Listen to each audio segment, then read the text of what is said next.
токсикозды қалай жеңілдетуге болады? Егер де сіз осы видеоны соңына дейін мұқият қарап, мен айтқан рекомендациялардың барлығын жасайтын болсаңыз, онда міндетті түрде сіздің токсикозыңыз жеңілдейді. Сәлем сұлу ханымдарым, сіздермен бірге акушер-гинеколог дәрігер Гүлімхан Мырзабекқызы. Менің каналымдағы жаңа видеоларды, пайдалы ақпараттарды жіберіп алмас үшін міндетті түрде тіркеліп, және де осы видеоға лайк басуды ұмытпаңыздар. Және астына комментарийге келесі видео қандай тақырыпта болсын, сіздерге қандай тақырып қызық, соны жазатын болсаңыздар, мен келесі шығарылымдарды сол тақырыпқа міндетті түрде арнайтын боламын. Токсикоз дегеніміз бұл жүктілердің жүрек айнуымен, құсуымен, лоқсуымен жүретін жүктілікке тән жағдай. Токсикоз жүктіліктің 5-6 аптасынан бастап шамамен 12-14 аптасына дейін созылады. Өте сирек жағдайларда ол жүктіліктің соңына дейін созылуы мүмкін. Токсикозбен жүкті әйелдердің 70-80% қиналып жатады. Мен күнделікті дайректке көптеген хаттар аламын. Егер не ішіп жесем де құс тастап жатырмын, көмектесіңізші, қалай жеңілдетсем болады деген сұрақтар өте жиі келеді. Токсикоз не себепті болады? Сол сұраққа келейік. Ең бірінші себебі ол генетикалық бейімділік. Сіздің анаңызда токсикозбен қатты қиналған болса, анаңыз, онда сізде де токсикоз болу мүмкіндігі жүктілік кезіңізде 3 есе артады. Екінші себебі бұл психоэмоционалды фактор. Ұзақ уақыт егер әйел адам стрессте жүретін болса, токсикоздың қатты айқын көрінуіне себеп болады. Үшінші себебі бұл жүкті әйелдегі асқазан ішек жолдарының аурулары. Гастрит, панкреатит деп жатамыз, язва желудка деген сияқты аурулар. Төртінші себебі бұл хеликобактер пилори бактериясы. Осы токсикоздың ауыр дәрежесімен ауыратын әйелдердің 87%-ында осы бактерия анықталған. Демек, егер де сізде гастрит, осы бактериялар болатын болса, оны міндетті түрде жүктілікті жоспарлау этапында деп ремиссия сатысына келтіргеніңіз дұрыс. Және де ең соңғы себебі орталық жүйке жүйесіндегі құсу орталығының қозуы. Құсудың 3 түрлі дәрежесі бар. Ол жеңіл, орташа, ауыр дәрежесі.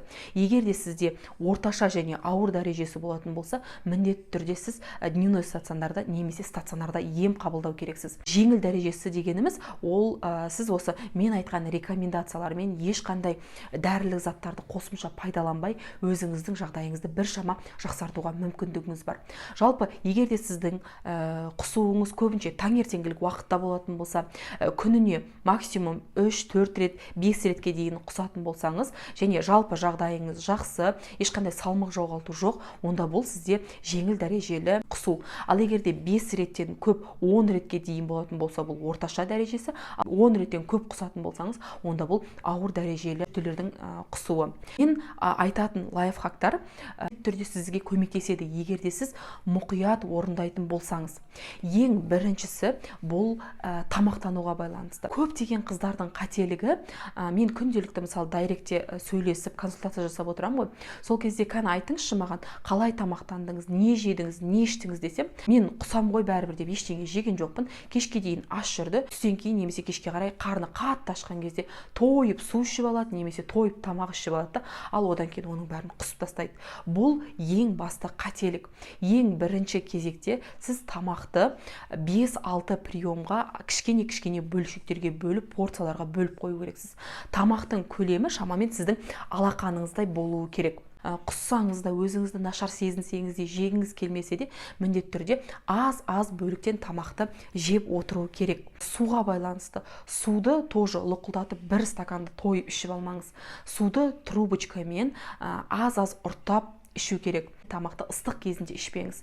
Тамақты істеп болғаннан кейін суып, салқын күйінде ішкен дұрыс. Жүктілердің именно токсикоз кезінде олардың иіске деген сезімталдылығы жоғарылап кетеді. Бәріміз білеміз, ыстық, свежий тамақтың иісі мүңкіп, аңқып тұрады, иә. Міне осы иістен де сіздің құсуыңыз одан ары күшеюі мүмкін. Сол себепті қыздар тамақты салқын күйінде жейміз. Рекомендациям бұл міндетті түрде түнде жатардан бұрын қасыңызға, яғни тумбочканың жанына банан, немесе крекер печеньясын, немесе қандай да бір сухофрукты, жаңғақ, немесе 1 стакан су қойып қойыңыз. Азанда төсектен тұрмас бұрын көзіңізді ашып оянғаннан кейін ең бірінші осы суды немесе перекустардың біреуін қабылдаңыз. Жеп ішіп болғаннан кейін бір 10-15 минуттай жатыңыз, тек содан кейін ғана орныңыздан тұрып, барып жуынып, басқа жұмыстарыңызды жасауға болады. Көпшілік жағдайда жүктілердің токсикозы, құсуы, лоқсу сезімі бұл аз жазаңғы уақытта болады. Тамақты ішіп болғаннан кейін бірден барып жатып алмаңыз. Міндетті түрде, егер мүмкіндігіңіз болып жатса, ең дұрысы біраз таза ауада, сыртта, далада серуендеп келу. 1 литр суға имбирді кесіп, 3-4 штук осындай имбир, одан кейін бірнеше кусок лимон және мята салып қойып, осы суды ішетін болсаңыз, ол да сіздің құсуыңызды басады. Дәрігер сізге берген витаминдерді түнгі уақытта жатардан алдын қабылдаңыз. Егер де сіз күндіз оны қабылдайтын болсаңыз, құсқан массамен бірге сіздің бүкіл ішкен дәріңіз де сыртқа шығып, ешқандай сізге эффектісін бермейді. Тамақтануға байланысты рекомендациялар сіздерге түсінікті болды деп ойлаймын. Егер де сіздің түсінбей қалған жеріңіз болса, дәл осы жерден видеоны тоқтатып қойыңыз да, астына комментарий бөліміне сұрағыңызды жазыңыз. Мен сізге міндетті түрде жауап беремін. Екінші рекомендациям сіздерге бұл осы жағдайды саналы түрде түсініп қабылдай алу. Бұл жағдай сізде вечно болмайды, немесе бұл постоянный емес, бұл определенный бір 2-3 ай ғана уақытқа созылуы мүмкін. Барынша осы жағдайды түсініп болуы мүмкін. Яғни бұл кішкене бір Алладан осындай берілген сынақ. Мен бір 2-3 ай шыдасам, бұл өтіп кетеді. Осындай сынақтың сыйлығы ретінде Алла тағала маған перзент сыйлайды, бала сыйлайды деген осындай бір өзіңізбен өзіңіз келісіп, немесе өзіңізбен өзіңіз жақсы осылай мәмілеге келетін болсаңыз, бұл да біршама сіздің жағдайыңызды жақсартуға көмектеседі. Мен бұл видеода сіздерге қандай дәрілік заттар ішуге болады, ол туралы айтпаймын, себебі кез келген дәрілік зат ол міндетті түрде дәрігермен жеке консультацияда показаниясын, противопоказаниясын есептей отырып, тек солай ғана тағайындалады. Енді қосымша осы мен айтқан рекомендацияларға тағы қосымша не пайдаланып біз жағдайымызды жақсарта аламыз. Бұл ең біріншісі экстракт имбира дейді, немесе молотый имбир.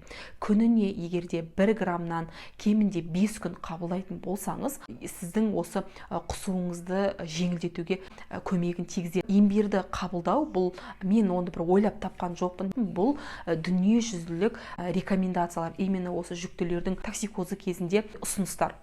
Біріншісі имбир дедік, екіншісі бұл витамин В6, перидоксин, яғни сол витаминді 5 күн қабылдау, және де үшіншісі бұл нүктелік массаж. Қазір мен сіздерге осы акупунктура, яғни нүктелік массажды қалай жасайтындығын көрсететін боламын. Яғни міне, қолымызды, алақанымызды ашамыз, мына қолымыздың 3 саусағын білезігімізге қоямыз. Мінекей, мына сіздің сұқ саусағыңыз бар ғой, осы сұқ саусақтың кішкене астын бейтіп басып қарасаңыз, как будто сол жерде мынандай бір 2 сухожилие бар, ол жерде, яғни мынандай 2 мосттың арасында мынандай шұңқыр бар сияқты, сондай сізде сезім сезіледі. Мінекей, қойдық, яғни осы шұңқырды тауып алдық, сол шұңқырды аламыз да бас бармағымызбен осылай дөңгелетіп, кемінде 2-3 минут массаж жасаймыз. Яғни массаждың күші қатты ауыр болмау керек, но тек қана сипаған сияқты да болмау керек. Күші орташа болу керек. Басып тұрып, сіз өзіңіздің басып жатқаныңызды, массаж жасап жатқаныңызды сезіну керексіз. Осылай 2 қолыңызға да осылай массаж жасайсыз. Мінекей, былай. Осындай нүктелік массажды әр тамақтанудан бұрын, кейін жатардан алдын жасаңыз. Мінекей сұлу ханымдарым, менің бүгінгі сіздерге берген рекомендациям барынша көмегін тигізеді деген ойдамын. Егер де сіз міндетті түрде осындай лоқсу, құсу сияқты сезім пайда болатын гинекологқа барып, қаралып, нақты сізге бір дәрілік заттар қабылдау керек пе, қосымша ем қажет пе, соны анықтап, дәрігеріңізге міндетті түрде консультация алу керексіз. Ал менің рекомендацияларым сол дәрігердің консультациясына қосымша жеңілдету әдістері болып табылады. Достар, осы видеоны міндетті түрде құрбыларыңызбен, досыңызбен, әпкеңізбен бөлісуді ұмытпаңыздар. Және де мен келесі видеоларды шығару үшін сіздерге қандай тақырып қызық, соны комментарийға жаза кетіңіздер, және мен сол тақырыпта келесі видеоларды шығаратын боламын.